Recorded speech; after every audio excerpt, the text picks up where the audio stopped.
구독과 좋아요는 다음 영상을 만드는 큰 에너지가 됩니다. 가격 인상의 기술 시작합니다. 가치를 더하면 가격을 더 올릴 수 있다. 이 책의 진짜 재미는 사장부터 나오는 가치라는 정보를 더하는 것만으로 가격을 올릴 수 있다는 점을 밝히고 있다. 가격을 결정하는 가치란 무엇일까? 같은 상품, 같은 서비스라도 그 가치를 아는 사람에게는 값진 것으로 인식되는 반면 가치를 모르는 사람에게는 아무짝에도 쓸모없는 것으로 보인다. 예시: 에도시대 항아리 우산꽂이로 쓰던 항아리를 감정 결과 무려 250만 엔이라고 밝혀짐. 원래 아이가 가지고 놀던 장난감이었던 항아리가 이제 보물이 됨. 이 책은 다른 관점으로 가격을 볼 수 있는 계기를 준 책이기도 하고, 어떻게 하면 소비자에게 가격보다 더 큰 가치를 줄 수 있을까에 대한 영감을 주는 책이라. 사장님들이 겪는 가격 경쟁의 문제점과 가격 인상의 긍정적 효과를 경영자의 입장에서 손익을 다시 생각해보게 된다. 1장. 가격 인상이 필요한 이유. 시장이 양극화되었다. 일본은 20년 이상 계속된 디플레이션의 불황 때문에 시장이 양극화되어 격차는 날이 갈수록 커지고, 대기업은 추락한 중산층을 잡기 위해 저가 전략으로 방향을 틀어 차례로 저가 상품을 내놓고 있다. 거기에 중견, 중소기업마저 저가 판매에 뛰어들면서 일본에서는 치열한 저가 전쟁이 벌어졌다. 그 결과 상품 및 서비스 가격이 일제히 하락하면서 일본 시장은 싸구려가 넘쳐나고 있다. 2013년 식자재 허위 표기 문제가 일본에서 화제를 모았다. 수입품 흰다리 새우를 보리새우, 블랙타이거를 참새우로 표기해서 허위로 유통한 사건이다. 유명 호텔 레스토랑에서도 가짜 새우를 취급했다는 사실이 발각되기도 했다. 단순히 업계의 모럴 해저드만으로 치부할 수 없는 이유가 있다고 저자는 말한다. 싸고 좋은 상품을 제공하는 것이 기업의 노력이라는 이미지의 영향을 받은 소비자가 기업의 고가의 새우를 싼 값에 먹고 싶다. 더 싸고 좋은 것을 일하며 압박을 가한 것. 저가 경쟁으로 인한 모럴 해저드는 요식업계에만 국한되는 것이 아니라 지금의 일본은 싸지만 좋지 않은 상품 투성이가 되었다고 한다. 중소기업은 가격 경쟁에 뛰어들지 마라. 이유는 간단하다. 가격 전쟁에서 이기는 기업은 시장을 통틀어 오직 하나뿐이기 때문이다. 흔히 말하는 대기업의 저가 전략은 치킨 게임의 승자가 그 시장의 파이를 잠식하고 가격을 인상하기 위한 통과점에 지나지 않는 것인데, 중소기업이 따라하다간 가랑이가 찢어진다. 예시: 유니클로 히트텍. 우리 주변에서도 자주 본다. 아예 동네 상권까지 들어오는 대기업도 있다. 사실 소비자가 마냥 싼 값만을 추구하는 건 아니다. 사람들이 물건을 고르는 선택 기준은 가격이 전부가 아니다. 소중한 물건, 중요한 일에는 그에 걸맞게 충분한 금액을 투자하는 것이 인간의 심리다. 예시: 후라 코코의 고가 전통 인형, 나나스보시인 큐슈 초고가 열차 여행 상품. 상류층뿐만 아니라 보통 사람들도 소중한 물건이나 경험에는 돈을 아끼지 않는 경향이 있다는 사실이다. 가격을 낮추는 것이 소비자를 위한 것이라는 사고방식은 기업의 일방적인 착각에 지나지 않는다는 점. 공급자 측이 교섭 능력을 잃어버린 탓도 크다. 인터넷은 소비자에게 있어 좀 더 저렴한 구매 활동을 돕는 툴로 활용되기 시작했다. 온라인으로 물건을 살 때 가격 비교 사이트로 가격을 비교하는 것은 이제 당연한 일이 되었다. 온라인 쇼핑 이용률이 높아지면서 낮은 가격 소비자의 니즈라고 착각한 기업들이 스스로 가격 경쟁에 뛰어들었고, 우리나라에서도 오픈마켓에서 흔히 찾아볼 수 있다. 오픈마켓의 높은 수수료를 감당하면서 광고비에 서로 가격 경쟁을 하는 광경은 이제 너무 흔하게 볼 수 있다. 그래서 수수료가 낮은 네이버 스마트 스토어로 많이 옮겨가긴 하지만 경쟁은 날로 심해지고 상품의 시장 가격은 시시각각으로 떨어졌지만 가격을 내리지 않으면 고객이 떠난다라는 공포 속에서 허우적댄다.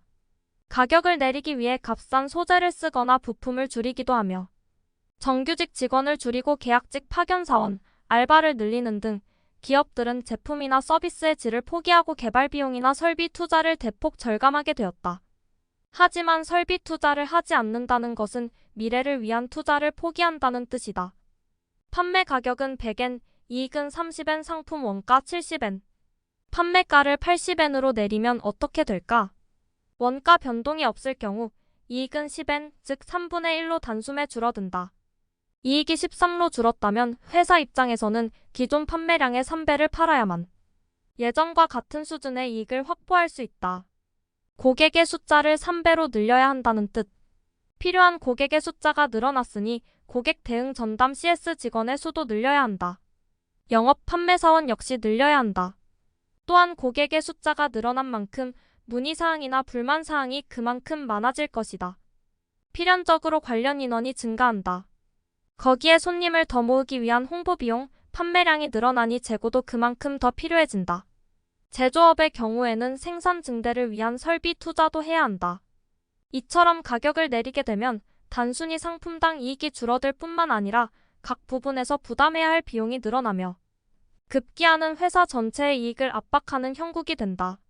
그럼 100엔짜리 상품을 80엔으로 낮추면서 기존의 30엔의 이익을 유지하면 어떻게 될까? 이 경우는 거래처나 하청업체, 전문 기술자 등이 비용 삭감을 강요받으면서 피해를 입게 된다. 또는 원자재의 질을 낮추거나 공정을 축소하고 서비스를 중지하는 등 상품 자체의 가치를 떨어뜨리는 방식을 택하면서 기업 신뢰도까지 하락하는 결과를 초래한다. 디플레이션 기간 동안 자주 보게 되는 사례가 아닌가. 원가 절감을 동반한 가격이나 정책을 택한 기업은 거래처나 하청업체의 매입가를 낮추도록 요구하고 납품기업의 지나친 요구를 견디지 못한 하청업체가 도산하고 각 분야의 장인, 전문가들이 폐업에 몰린다. 그래서 하청사회로 가는 길이 된다. 업계 전체가 하나같이 가격을 낮추기 시작한다면 그 끝에는 비즈니스 사이클이 무너져 산업 자체가 소멸한다는 최악의 시나리오가 기다리고 있을 것이다. 또 가격 인하로 인해 일어나는 가장 큰 문제점은 경영인이 현장에 매달리게 된다는 점이다. 경영 관련 필독서에는 경영인은 언제나 현장에 있어야 한다라고 쓰여 있다. 하지만 이는 어디까지나 현장을 정확하게 파악하라는 뜻이지 현장에 들어붙어 맴돌라는 말이 아니다. 경영인에게 현장이 답이라는 것은 원래 하던 사업만 잘 굴리면 기업이 유지되고 발전할 수 있던 시절에나 통하던 이야기이고 시장은 끊임없이 변한다. 기업의 미래를 만드는 것이 바로 경영인이 해야 할 본연의 업무다. 가격을 낮춰 고객과 판매량을 늘려야 하는 기업이나 이미 가격을 낮춘 기업에는 일손이 많이 필요하다. 그래서 본업에 충실해야 할 경영자가 현장에서 헤어나오지 못하고 현장 밖에 더 먼 곳을 내다보지 못한다면 그 기업의 미래는 없다. 위의 사례 100엔짜리 상품에서 30엔 이익이 나는 상품과 반대로 이익이 30엔인 100엔짜리 상품을 130엔에 판다고 가정해보자. 원가 70엔. 이 경우에는 앞에서 가격을 인하했을 때처럼 고객 수와 판매량을 올리거나 재고를 늘릴 필요가 없다. 이익이 60엔으로 뛰기 때문에 현상을 유지하기만 해도 수익은 기존의 2배가 된다. 다시 말해, 이익이 2배로 늘었다면 기존에 판매하던 양의 반만 팔아도 된다. 극단적인 표현이지만 엄연한 사실이다. 판매량이 반으로 줄었다고 해도 지금까지와 같은 수준의 이익을 확보할 수 있다. 지금까지 고객을 늘리는 일에만 몰두해왔다면 발상을 바꿔보자. 의도적으로 고객을 줄이는 것이다. 판매 개수가 줄어드니 재고도 줄일 수 있다.